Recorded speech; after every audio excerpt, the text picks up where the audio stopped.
News 18 India.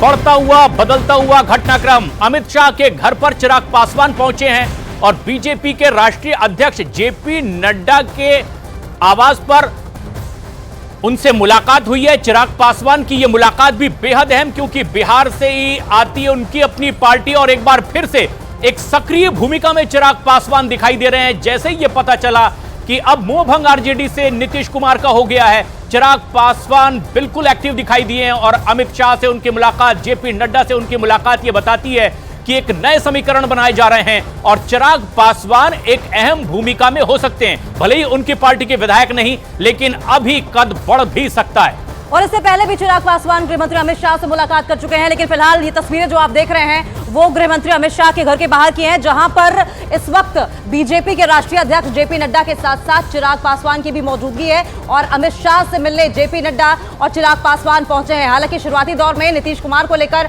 कुछ भी टिप्पणी करने से इनकार कर दिया गया था चिराग पासवान की ओर से नीतीश कुमार को लेकर, लेकिन चिराग पासवान ने एक बात तो साफ कह दी थी कि आरजेडी और जेडीयू का ये जो कॉम्बिनेशन है, ये जो गठबंधन है, वो बहुत ज्यादा लंबा नहीं चलने वाला है। चिराग पासवान की ओर से कहा गया था कि बिहार फर्स्ट है और ऐसे में अब जबकि गृह मंत्री अमित शाह से एक बार पहले ही मुलाकात हो चुकी है चिराग पासवान की, और ऐसे में अब बीजेपी के राष्ट्रीय अध्यक्ष के साथ जेपी नड्डा के साथ चिराग पासवान अमित शाह के घर पहुंचे हैं। यतेंद्र, किस ओर संकेत देते हैं ये?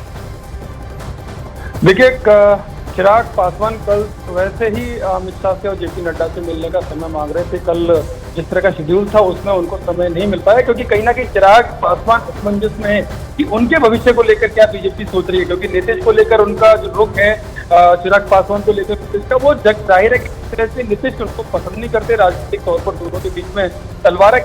ऐसे में चिराग पासवान कहीं ना कहीं ये डर जरूर सता रहा है। एक बार फिर से जब नीतीश उनके साथ बीजेपी के साथ आ गए हैं तो कहीं का जो राजनीतिक जो भविष्य डावाडोल ना हो जाए या उनको सियासी तौर पर पार्टी को नुकसान ना हो जाए, तो वो कल समय मांग रहे थे। हालांकि आज समय दिया गया और अब कुछ देर पहले ही चिराग पासवान बीजेपी अध्यक्ष गृह मंत्री अमित शाह के घर पर पहुंचे हैं। जेपी नड्डा जो बीजेपी अध्यक्ष हैं वो भी वहां पर पहुंच गए हैं। उनके साथ उनकी बातचीत शुरू हो गई है।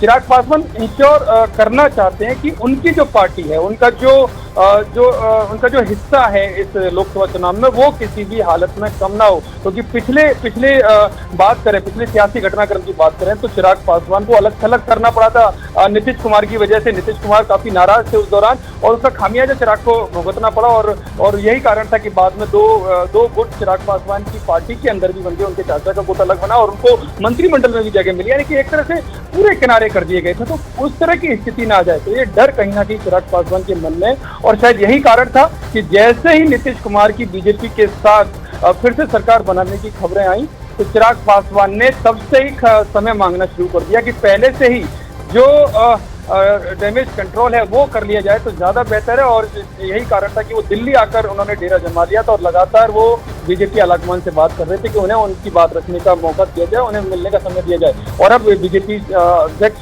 जेपी नड्डा और गृह मंत्री अमित शाह के साथ उनकी मीटिंग चल रही है और कोशिश यही रहेगी चिराग पासवान की अपना जो हिस्सा है वो बचा कर रखें, नीतीश के चलते उनको नुकसान ना हो। और बीजेपी आलाकमान भी जो सूत्र बता रहे हैं वो भी ये दावा कर रहे हैं कि चिराग पासवान को साथ लेकर चलेंगे। उनको ये इंश्योर किया जाएगा कि वो डरे नहीं, वो घबराए नहीं, और उनका जो सम्मान है वो इस एनडीए में जो बीजेपी ने उनको दे रखा वो बरकरार रहेगा। जी यतेंद्र, ये बड़ी खबर आप दे रहे हैं, लेकिन इस बिहार के नए सियासी समीकरण में क्या ये समझा जाए कि अब केंद्रीय नेतृत्व से बात करते हुए चिराग पासवान अपनी और अपनी पार्टी की कुछ बेहतरी देख रहे हैं इस बिहार के बदलते समीकरण में? देखिए, बिल्कुल वो बेहतरी चाहते हैं, लेकिन उन्हें डर नीतीश के रुख को लेकर भी है क्योंकि पिछला जो घटनाक्रम था वो भुलाए नहीं भूल सकते वो कि किस तरह से उनको बिल्कुल धरातल पर आना पड़ा। जब चिराग पासवान एक अपनी पार्टी में निर्विवाद नेता थे, वहीं उनकी पार्टी दो फाड़ हो गई और वो केवल नीतीश के रुख की वजह से हुई। जहां वो मंत्रिमंडल में जगह सोच रहे थे कि वो पिताजी के बाद उनको जगह मिलेगी, लेकिन उनके चाचा को जगह दी गई। यानी कि बहुत तेजी से घटनाक्रम बदला था और उसके पीछे नीतीश कुमार का प्रेशर था, क्योंकि नीतीश कुमार और उनकी जो सियासी एक तरह से कह सकते हैं जो उठापटक थी वो देखने को साफ तौर पर मिली। और शायद यही कारण था कि एनडीए में होने के बावजूद भी चिराग पासवान एनडीए से अलग होते हुए नजर आए। और हालांकि वो बार बार कहते रहे कि प्रधानमंत्री मोदी के नेतृत्व पर उन्हें विश्वास है, लेकिन नीतीश कुमार की प्रेशर की वजह से वो बिल्कुल अलग थलग थे। और शायद यही कारण है कि जैसे इस बार फिर से नीतीश कुमार के साथ ये गलवैयों की खबर बीजेपी के साथ आई,